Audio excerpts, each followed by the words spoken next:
I just want to tell y'all I'll be home soon. R.I.P. Keon. I love my family.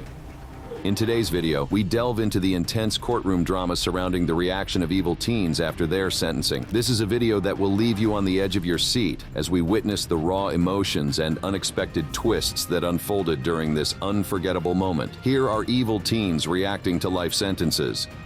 Shondell Jackson. In the quiet streets of Milwaukee, a tragedy unfolded that would forever change the lives of those involved. It was a fateful night when 21-year-old University of Wisconsin student Nathan Potter met his untimely demise at the hands of Shondell Jackson and his accomplice, Derek Thomas. The events that followed would shock the community and leave a lasting scar on the victim's family. It was a seemingly ordinary evening when Nathan Potter, unaware of the danger that lurked nearby, was making his way home to his apartment. Little did he know that he would become the target of a senseless act of violence. Shondell Jackson and Derek Thomas, driven by greed, decided to rob Potter, hoping to find some quick cash. But what they didn't realize was that Potter wasn't carrying any money. The trial that followed exposed the gruesome details of the crime. Witnesses testified to the cold-blooded nature of the attack, recounting the moments when Jackson and Thomas confronted Potter, demanding money. When they discovered he had none, they callously shot him, ending his young life in an instant. As the trial progressed, the courtroom was filled with the grief-stricken family of Nathan Potter. His father, John Potter, bravely addressed the court, his voice trembling with emotion. Judge, there's nothing that can be said to bring back our Nathan. But your sentence can ensure that Shondell does not have the opportunity as a free man to inflict pain like this again. Throughout the trial, Shondell Jackson showed no remorse for his actions. In fact, he seemed to revel in the pain and suffering caused by his heinous crime. As he was escorted out of the courtroom, he even dared to smile at the victim's family, a chilling display of his lack of empathy. The courtroom was left in shock as Shondell Jackson's true colors were revealed. After being sentenced to life in prison with no chance of parole, Jackson's anger boiled over. He grew violent, hurling curses at the judge, his rage consuming him. The police officers present in the courtroom acted swiftly, as if they had anticipated Jackson's outburst. They restrained him using pepper spray to subdue his violent resistance. It was a chaotic scene, a stark contrast to the somber atmosphere that had filled the courtroom just moments before. As the chaos unfolded, members of Jackson's family, seated in the back of the courtroom, unleashed a torrent of insults at Potter's grieving mother. Their hateful words, filled with venom and spite, added another layer of pain to an already devastated family. The shocking events captured on video quickly spread across the internet, sparking a heated discussion among viewers. Commenters expressed their outrage and disbelief at Jackson's behavior and the actions of his family. The video of Jackson smirking and his family's verbal attacks on the victim's loved ones left many speechless. Dantri Wright. Next, we delve into the gripping case of Dantri Wright, a 17-year-old from Ann Arbor, Michigan, whose reaction to his life sentence for the shooting death of Jordan Klee left the courtroom in disbelief. Here are the events that unfolded during the sentencing. As the courtroom filled with tension and emotions ran high, Dantri Wright, the 17-year-old defendant, found himself at the center of events during his sentencing. The mother of the slain Pioneer High School student Jordan Klee wept as she faced the young man responsible for her son's death. But what shocked everyone even more was Wright's audacious reaction. Instead of showing remorse, he couldn't help but smile. Your actions have led you to a prison cell, but have also created an empty cell that I live in every day. While you can still hope to be released one day, I'll never escape my hell. You are still alive, but Jordan has no future. This callous display of indifference sent shockwaves through the courtroom, leaving everyone in disbelief. However, he was not done. I just want to tell y'all I'll be home soon. R.I.P. Keon. I love my family. The smile on Dantri Wright's face did not go unnoticed by the presiding judge, David S. Swartz. In a moment that left the courtroom in stunned silence, Judge Swartz addressed Wright directly, expressing his deep concern and disappointment. He made it clear that he was tempted to reject the plea deal and send the case to trial, where Wright could potentially face a lifetime behind bars. The judge's words echoed with a sense of gravity as he emphasized the severity of the charges and the impact they had on the victim's family. But watching you sit there, smile and laugh and shake your head like this was no big deal, I'm very tempted to just say, I'm not going to accept this sentence agreement. We'll go to trial, and if you're convicted of felony murder, you'll go to prison for the rest of your life. The judge then asked the prosecution to deliberate about going to trial. However, 1 hour later, the prosecution decided to go with the plea deal, stating that the family was tired of carrying the case along and was willing to forgive Dantri to get closure. Dantri this time reneged. Speaking through his attorney, he apologized for his misguidance. Your Honor, my client asked me to apologize to the court. His smiling was in no way meant as disrespectful either to the family to the victim or to this court. My client is 17 years old. He has some emotional problems. Are you buying what Danta's attorney said, or are you calling it for what it is? Let us know in the comments. Feta Torres. You have 3 warrants for armed robbery and 1 warrant for felony murder. An apparently shocked Feta Torres threw glares at her 2 co-defendants, Nicholas Evans and Khalil Miller, before the magnitude of her situation seemed to settle in. Next, we delve into the chilling case of Feta Torres, a young girl whose life took a dark turn when she found herself facing a life sentence. In this video, we will explore the shocking details of the crime that led to Torres's arrest and her subsequent reaction to the charges brought against her. It all began on a seemingly ordinary day in the quiet town of Granite County. The community was unaware of the crime spree that was about to unfold, a series of robberies and a murder that would shake them to their core. According to reports, the police had been working tirelessly to bring an end to the wave of violence that had gripped the town. The suspects, including Feta Torres, were apprehended and brought before a judge. The courtroom was filled with tension as the charges were read aloud, revealing the shocking extent of their alleged crimes. As the charges were read, Torres's expression turned from confusion to disbelief. She exchanged glares with her co-defendants, Nicholas Evans and Khalil Miller, as the magnitude of their situations sank in. An apparently shocked Feta Torres threw glares at her 2 co-defendants, Nicholas Evans and Khalil Miller, before the magnitude of her situation seemed to settle in. The charges pending against them were not to be taken lightly. Torres, Evans, and Miller were accused of the murder of William Tunches, a man who had tragically lost his life during a robbery just 5 hours before Torres's encounter with the victim. All 3 are accused in the murder of William Tunks near a trail off Northcliffe Drive, in the middle of what police believe was a 30-hour crime spree. The details of the crime were shocking, to say the least. It was revealed that Tunches had fallen victim to a set-up robbery, orchestrated by Torres and her co-defendants. The police investigation uncovered that Evans was allegedly the triggerman in the murder, while Torres was believed to have been used as bait to lure unsuspecting victims. The arrest of Torres, Evans, and Miller brought some relief to Tunches's grieving parents and his church community. They had recently gathered to celebrate his life on the very stage where he had played the piano for his congregation in Gwinnett County. The loss of William Jr. left behind a void that could never be filled, but his memory would forever be cherished through the beautiful moments he shared with his loved ones. As investigators continued to dig deeper into the case, they emphasized that sometimes young people find themselves in the wrong place at the wrong time, influenced by the wrong company. The connection between Tunches and the 3 teens remained a mystery, as it was unclear how they came to know each other. However, it was revealed that Evans, one of the suspects, lived just down the street from where the crime took place. Nicholas Lindsay. His mom said little when it was over. It's what the judge ordered, so that's what it is. It is what it is. But Lindsay actually grinned when the judge read his ruling, the lack of remorse not lost on David Crawford's daughter, Amanda. Justice was served, and I'm glad it's over. It was a quiet evening when Officer David Crawford, a dedicated member of the St. Petersburg Police Department, responded to a call regarding a suspicious person in the area. Little did he know that this routine call would turn into a deadly encounter. As Officer Crawford approached the scene, he was met with hostility from Lindsay, who, fueled by anger and a troubled past, opened fire on the unsuspecting officer. The community was left in shock and mourning as they grappled with the loss of a beloved officer. The subsequent investigation revealed a troubled past for Lindsay, with a history of escalating criminal behavior. As the evidence mounted against him, Lindsay's fate seemed sealed. The trial that followed was filled with tension and emotion as the prosecution presented a compelling case against Lindsay. The defense, on the other hand, argued that Lindsay's age and troubled background should be taken into consideration. The jury, faced with the weight of the evidence and the gravity of the crime, ultimately found Lindsay guilty of first-degree murder. With the jury's recommendation, the judge handed down a life sentence without the possibility of parole, effectively sealing Lindsay's fate. However,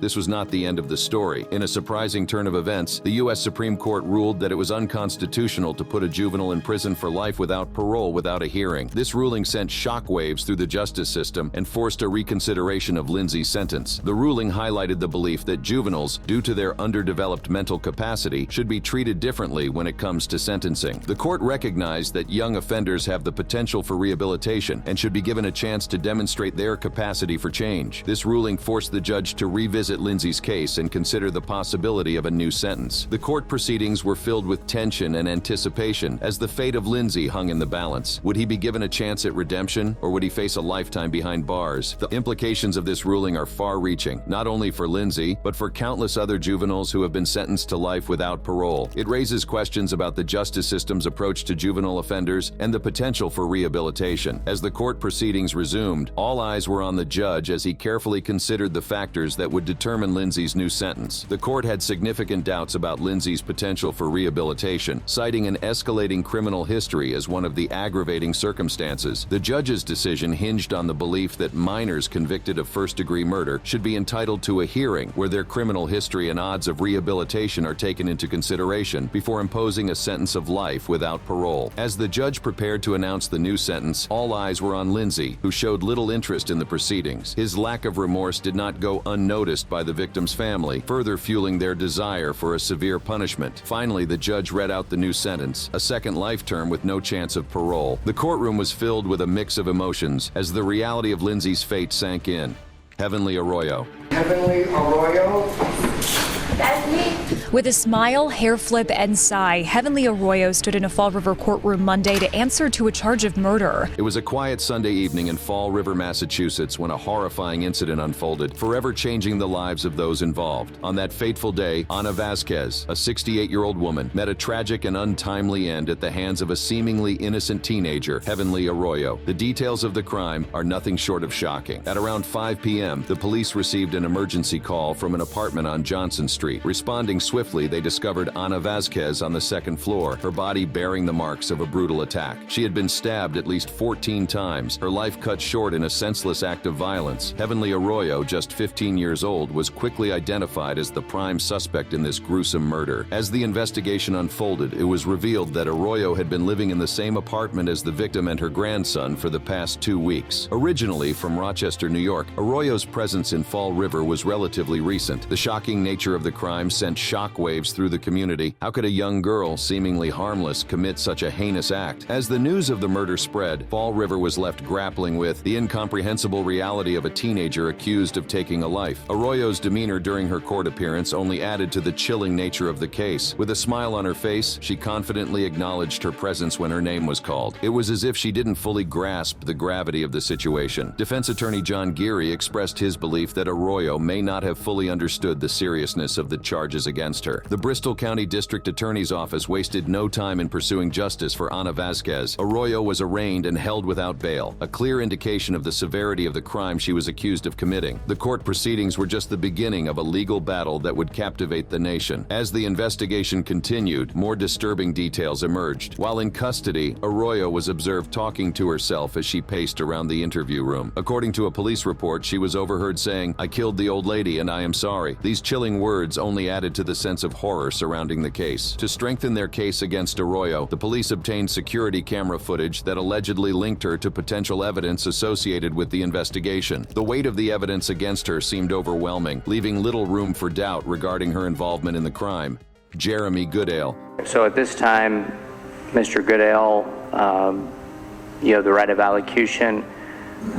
Do you wish to make a statement before I sentence you? It was a seemingly ordinary day in Fairfield, a tight-knit community where neighbors knew each other by name. But on that fateful day in 2021, darkness descended upon this tranquil town. Nohema Graber, a beloved 66-year-old Spanish teacher at Fairfield High School, unknowingly became the target of 2 disturbed individuals. Jeremy Goodale, an 18-year-old student, and his friend Willard Miller, both just 16 at the time, harbored a deep-seated resentment towards Graber. The motive? A bad grade that Graber had given Miller. Little did anyone know that this seemingly insignificant event would lead to a horrifying tragedy. On that fateful day, as Graber took her daily walk in the peaceful Fairfield Park, she had no idea that she was being stalked by Goodale and Miller. Armed with a bat, they patiently waited for the perfect moment to strike, and then, in a chilling act of violence, they attacked Graber with brutal force. Blow after blow, their anger and resentment fueled their actions. The life of Nohema Graber was tragically cut short, her dreams and aspirations shattered by the senseless act act of violence. Goodale and Miller, driven by their twisted motives, had taken a life and forever scarred a community. After the brutal assault, Goodale and Miller attempted to conceal their heinous crime. They used a wheelbarrow to transport Graber's lifeless body to a spot near the railroad tracks. With a tarp, they covered her remains, hoping to hide the evidence of their monstrous act. Law enforcement swiftly launched an investigation into the brutal killing of Nohema Graber. The community demanded justice, desperate for answers in the face of such a senseless act of violence. As investigators meticulously pieced together the evidence, a chilling picture emerged. Goodale and Miller's involvement in the crime became clear, their guilt undeniable. The courtroom became the stage for justice to be served. Goodale and Miller, charged as adults, faced the consequences of their actions. The trial gripped the nation as the shocking details of the crime were laid bare for all to see. During the trial, the courtroom was filled with tension and emotion. The victim's family, devastated by their loss, delivered impact statements that left not a dry eye in the room. Goodale, visibly shaken, struggled to maintain his composure as he faced the consequences of his actions. Finally, the moment arrived. Judge Sean Showers carefully considered the facts and the impact of the crime before delivering his sentence. Goodale, filled with remorse, listened as his fate was sealed. The judge's decision was clear. Jeremy Goodale was sentenced to life in prison with a possibility of parole in 25 years. The weight of his actions would forever haunt him as he faced the consequences of his role in the brutal killing of Nohema Graber. After the victim impact statements, it was Jeremy Goodale's turn to address the court. His voice trembled with emotion as he struggled to find the right words. "I'm sorry, truly sorry. What I've taken can never be replaced. Every day I wish I could go back and stop myself, prevent this loss and this pain that I've caused everyone." Goodale's tears mingled with his words, a visible display of the remorse he claimed to feel. But would his words be enough to convince the judge of his sincerity? Judge Sean Showers, known for his fair and measured approach, carefully considered the facts of the case and the impact statements before delivering his decision. The judge's words hung in the air, the weight of his decision palpable. The courtroom held its breath, waiting for the final verdict. Goodale was sentenced to 25 years with the possibility of parole. Goodale's face registered a mix of emotions, relief, disbelief, and the weight of his sentence settling upon him. The victim's family, though still grieving, found some solace in the judge's decision. As the courtroom emptied, Judge Showers offered his final words. "I wish you luck, Mr. Goodale, and I hope everyone in this room can heal as well." With those words, the chapter of the sentencing of Jeremy Goodale came to a close, but the impact of this crime would forever linger in the hearts and minds of those affected.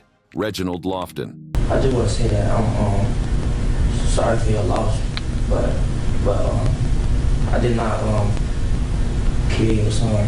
It was a quiet afternoon in a peaceful suburban neighborhood. The sun was shining, birds were chirping, and residents went about their daily lives. Among them was Shane Varnador, a hard-working pizza delivery driver known for his friendly smile and prompt service. Shane worked at a bustling pizzeria where he diligently prepared pizzas for hungry customers. He took pride in his job, always ensuring that each order was delivered with care and efficiency. On that fateful day, Shane received an order for a pizza delivery to a Harrington Road apartment complex. Little did he know that this seemingly routine delivery would be his last. Shane hopped into his car, pizza boxes securely placed in the passenger seat. He navigated the familiar streets, following the directions to the apartment complex. Unbeknownst to him, danger lurked just around the corner. Reginald Lofton, a troubled teenager with a dark past, and his accomplice observed Shane from a distance. Their sinister plan was about to unfold, and Shane would become an unwitting victim. Shane arrived at the Harrington Road apartment complex, unaware of the danger that awaited him. He parked his car, grabbed the pizza box, and made his way to the designated apartment. As Jade approached the apartment, Reginald and his accomplice emerged from the shadows. Their intentions were clear: to rob Shane of his hard-earned money and belongings. But things quickly spiraled out of control. A struggle ensued between Shane and Reginald. In the chaos, a fatal blow was struck, ending Shane's life in a senseless act of violence. The peaceful neighborhood was now tainted by the bloodshed of an innocent man. Investigators meticulously combed through the area, collecting evidence and interviewing witnesses. The pieces of the puzzle slowly started to come together, pointing towards Reginald Lofton as the prime suspect. Days turned into weeks, and the pressure mounted on Reginald. The weight of his actions became too heavy to bear, and he was eventually apprehended by the police. The evidence against him was overwhelming, leaving little room for doubt. And so, Reginald Lofton found himself standing before the court, facing the consequences of his heinous crime. The trial that followed would captivate the nation as the shocking details of Jade's murder were revealed. In a courtroom filled with tension, Judge Randy Rich presided over the trial. The prosecution prosecution presented a compelling case, highlighting the evidence that linked Reginald to the murder. The defense, on the other hand, fought tooth and nail to cast doubt on the prosecution's claims. Emotional testimonies from witnesses and loved ones painted a vivid picture of Jade's vibrant life and the devastating impact of his untimely death. The courtroom was filled with tears, anger, and a palpable sense of grief. After a thorough examination of the evidence and impassioned arguments from both sides, the jury retired to deliberate. The fate of Reginald Lofton now rested in their hands. The tension in the courtroom reached its peak as the jury returned with their verdict. The air was thick with anticipation as everyone held their breath, waiting for the words that would seal Reginald's fate. And then, in a solemn voice, Judge Randy Rich delivered the verdict. Reginald Lofton was found guilty of the murder of Shane. The courtroom erupted in a mix of emotions. Relief, sorrow, and a sense of justice served. Austin Meyers. Austin Meyers showed no emotion as the death sentence was imposed. In fact, he showed no emotion throughout the entire course of the trial. In a quiet town of Waynesville, Ohio, a horrifying crime unfolded, leaving the community in shock and disbelief. It was a crime that would forever change the lives of those involved. At the center of this chilling tale were two individuals, Austin Meyers and Timothy Mosley, whose actions would lead to tragedy. It was a seemingly ordinary day when 18-year-old Justin Back found himself at the mercy of Meyers and Mosley. The two had hatched a plan that involved robbing Justin's home. But what started as a robbery quickly escalated into something far more sinister. On that fateful day, Meyers and Mosley entered Justin's home, armed and ready to carry out their ill-intentioned scheme. Little did they know their actions would have devastating consequences. As they confronted Justin, a struggle ensued, and in a moment of sheer panic, Meyers and Mosley took Justin's life. The aftermath of this senseless act left the community in a state of shock. Justin Back, a young man with a bright future ahead of him, was tragically taken away. The loss was immeasurable, and the pain reverberated through the hearts of Justin's family and friends. It wasn't long before law enforcement caught up with Meyers and Mosley, bringing them to justice for their heinous crimes. The arrest sent shockwaves through the community as they struggled to comprehend how such a horrific act could occur in their peaceful town. As the trial began, the courtroom was filled with anticipation and a sense of unease. All eyes were on Austin Meyers, the young man accused of taking Justin Back's life. But what struck everyone the most was Meyers' complete lack of emotions. Throughout the entire trial, he remained stoic, showing no remorse or empathy for his actions. The prosecution presented a mountain of evidence against Meyers and Mosley, painting a vivid picture of the crime and the roles they played. Witnesses testified, recounting the harrowing events that unfolded on that tragic day. The details were gruesome, and the impact of their actions was undeniable. On the other side, the defense attempted to humanize Meyers, painting him as a troubled young man who had fallen into the wrong crowd. They argued that his lack of emotions was a result of his own internal struggles, rather than a lack of remorse for his actions. But their arguments fell flat in the face of overwhelming evidence. As the trial progressed, the victim's family sat in the courtroom, their hearts heavy with grief and anger. They looked to Meyers, hoping to see some sign of remorse, some glimmer of humanity, but all they saw was a young man devoid of emotions, as if he was disconnected from the gravity of his crimes. Before the sentencing, Austin, however, asked the judge to spare his life. I think there's a lot of good things I can do with my life if you allow me to keep my life. Finally, the trial came to a close, and it was time for the judge to deliver his verdict. The tension in the courtroom was palpable as Judge Donald Oda addressed Meyers and Mosley. In a chilling moment, the judge agreed with the Warren County jury's decision to sentence Austin Meyers to death. And yet, even in the face of such a severe punishment, Meyers showed no emotions, further solidifying his detachment from the reality of his actions. The lack of emotions displayed by Austin Meyers throughout the trial left everyone in the courtroom and the community bewildered. How could someone be so detached from the consequences of their actions? The chilling story of Austin Meyers continues to shock and haunt those who witnessed it. That brings us to the end of this video.